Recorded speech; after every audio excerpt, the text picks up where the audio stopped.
Good evening, ladies and gentlemen. It's a great honor for me to be here today at the opening ceremony of our business bank. Let me first extend my warm welcome to all of you. Thank you so much for being here.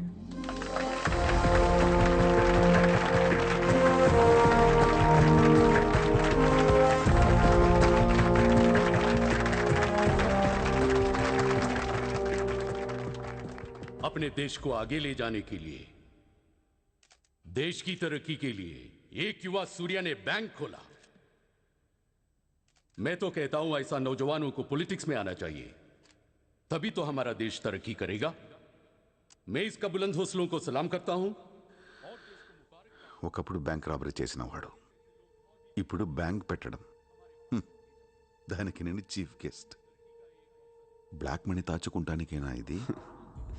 అవును sir, ఇండియాకి Swiss bank లాంటిది sir. వైట్తో పాటు black money కూడా దాచుకోవచ్చు. చాలామందికి డబ్బు ఎక్కడ దాచుకోవాలో తెలియట్లేదు సార్, అందుకే పెట్టాను. అంతేకాదు మిస్టర్ సూర్య, ఈ రోజు ముంబై పోలీస్ అసోసియేషన్ కి 50 lakhs ఫండ్ ఇవ్వడం చాలా ఆనందంగా ఉంది. ఇలాంటి యువశక్తి మన దేశానికి ఫెంటాస్టిక్. పబ్లిక్ సొమ్ము తిరిగి మాకే ఫండ్ ఇస్తున్నావా? మీది మాది కాదు సార్, ఇండియాలో డబ్బు ఉంది, ఎవరికి చేతనైంది అది తీసుకోవటమే సార్. మంచితనానికి రోజులు కాదు సార్ ఇవి. మంచోడిని త్వరగా దేవుడు తీసుకెళ్ళిపోయాడు అంటారు. తీసుకెళ్ళిపోవడం కాదు సార్, ఇక్కడ ఉన్న వాళ్ళు అందరు కలిపి పైకి పంపించేస్తారంట. మీరు స్ట్రిక్ట్ ఆఫీసరే సార్, కానీ మీ డిపార్ట్మెంట్లో ఎంతమంది మిమ్మల్ని బూతులు తిట్టుకుంటారో తెలుసా సార్? పబ్లిక్ కూడా సార్, ఆఫీసర్లు స్ట్రిక్ట్గా ఉంటే నచ్చరు సార్, లూజ్గా ఉంటే నచ్చుతారు. టు బి ఫ్రాంక్ సూర్య, నిన్ను దగ్గర నుంచి చూస్తుంటే కోపం తగ్గిపోతుంది. ఒక్కొక్కసారి అనిపిస్తుంది నీలాంటోడు నా డిపార్ట్మెంట్లో ఎందుకు లేడా అని. నీలో ఉన్న కసి నేనెవడిలోనూ చూడలేదు.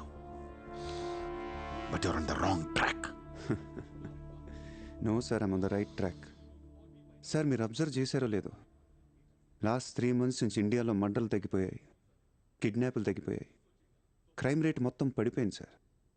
కౌంటర్ రికార్డ్స్ చెక్ చేసుకోండి సార్. ఆకలేస్తేనే ఎవడ నేరం చేస్తాడు సార్. నేరస్తులందరికీ శాలరీలు ఇచ్చి పెంచుతున్నాను సార్. మీ డిపార్ట్మెంట్లో కూడా శాలరీలు పెంచమన్నాను సార్, ఎవరికి సరిపోవట్లేదు. మీ శాలరీ మీకు సరిపోతుందా సార్? దేశం కోసం పనిచేసే పోలీసులకి శాలరీలు సరిపోవట్లేదు, దేశాన్ని దోచుకునే నాలాంటోళ్ళ దగ్గర వేల కోట్లు. కొంచెం కోఆపరేట్ చేయండి సార్, పెద్దోడిని కొట్టేద్దాం, పేదోడికి పెట్టేద్దాం. But one thing sir, I'm not interested in money, I'm interested in power.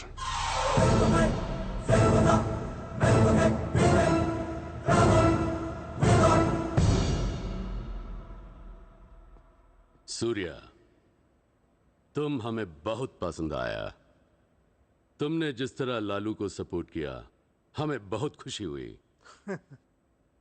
నువ్వు ఢిల్లీ ఎప్పుడు వచ్చినా నన్ను కలు.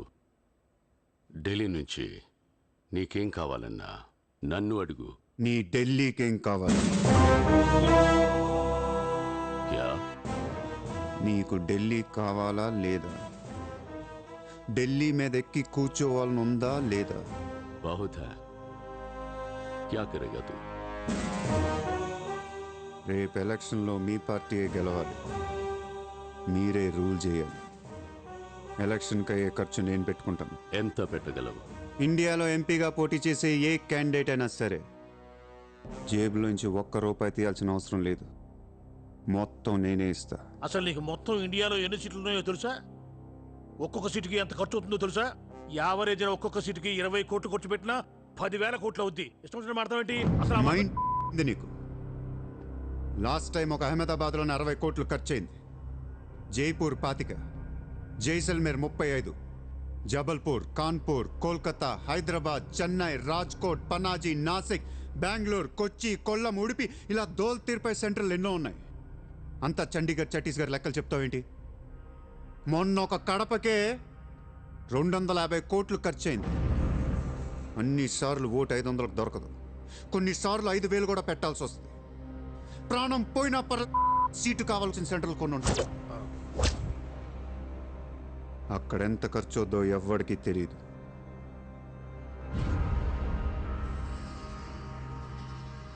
సార్ పార్టీ తరపున మీరు ఇచ్చేది ఎంత సార్? వాళ్ళు పర్సనల్గా ఎంత ఖర్చు పెడతారో తెలుసా సార్? ఎలక్షన్ ముందు 2 ఏళ్ల నుంచి జనాన్ని మేపటానికి ఇల్లు వాకిళ్ళు అమ్మేసుకుని ఉంటారు సార్. లాస్ట్ టైం ఎలక్షన్కి 25,000 కోట్లయింది. ఇప్పుడు ఖర్చులు పెరిగాయి కాబట్టి ఇంకో పావులా వేసుకుందాం. ఈసారి ఎలక్షన్కి 35,000 కోట్లు అవుతుంది. మొత్తం నేనే ఇస్తా.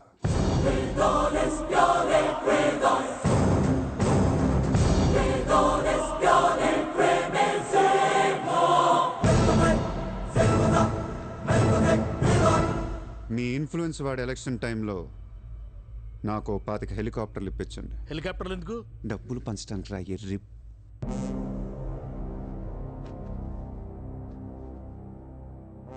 మీ హైకమాండ్తో మాట్లాడండి. మీ సార్కి ఈ సూర్య గురించి చెప్పండి. సార్ నాకు ఢిల్లీ నుంచి ఏముంది సార్, నేనే మీకు ఢిల్లీ ఇస్తాను.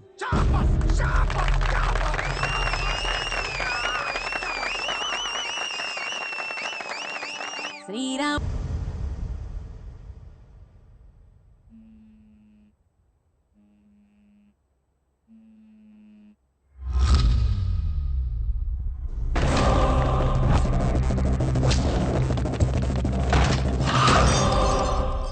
మీ నాన్న ఎక్కడ? ఎందుకు వచ్చావు ఇక్కడికి? మీ నాన్న ఎక్కడ? ఏం చేస్తున్నావు మా డాడీని?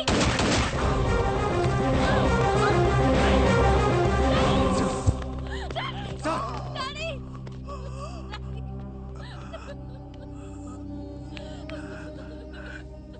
జయదేవ్, జయదేవ్, వదలొద్దు, వదలొద్దు.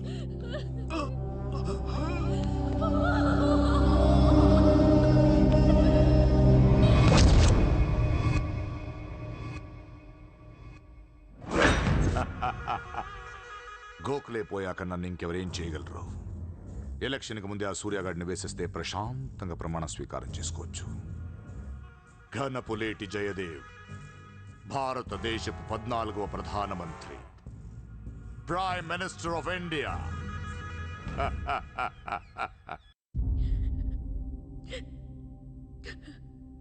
నేను నీలాగే ఏడ్చాను.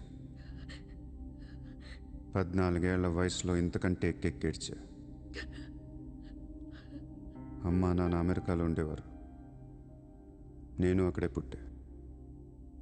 మా నాన్న అక్కడ ఒక పెద్ద బిజినెస్ మ్యాన్.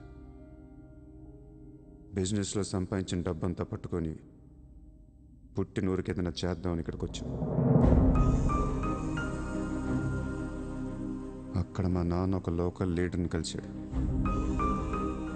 వాడి పేరు జయదేవ్. ట్రస్ట్ ఓపెన్ చేస్తున్నాను మా అమ్మ నాన్నలు నమ్మించి డబ్బంతా దోచుకొని నిర్దాక్షిణంగా చంపేశాడు. దారుణంగా కత్తులతో పొడిచి చంపేశాడు.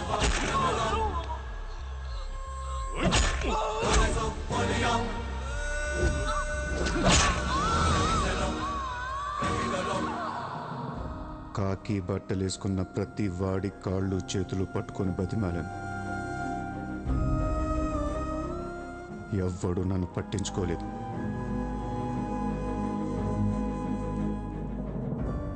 ఏ దేవుడు నా కోసం రాలేదు. చెప్తే వినపడదా? ఇక్కడే పడి ఏడుస్తావేంటి?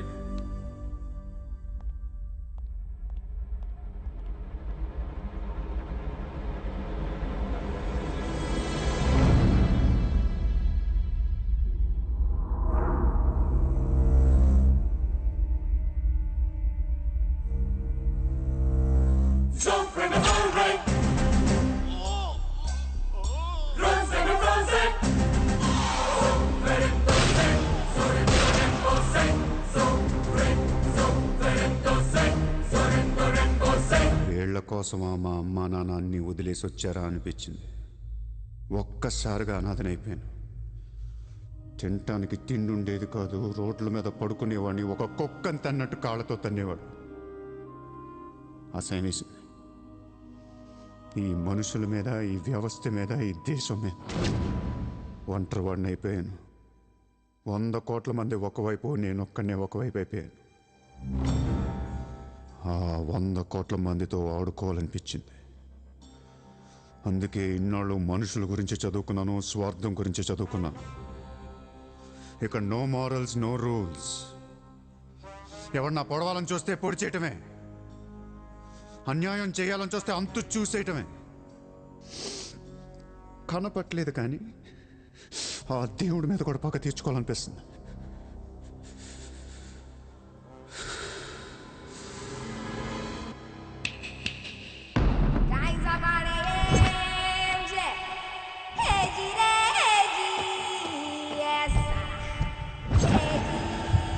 నజీర్, ఎలక్షన్ జాగ్రత్తగా చూసుకుని నేను మళ్ళీ వస్తాను. ఎవ్వరూ నా వెనక రావద్దు.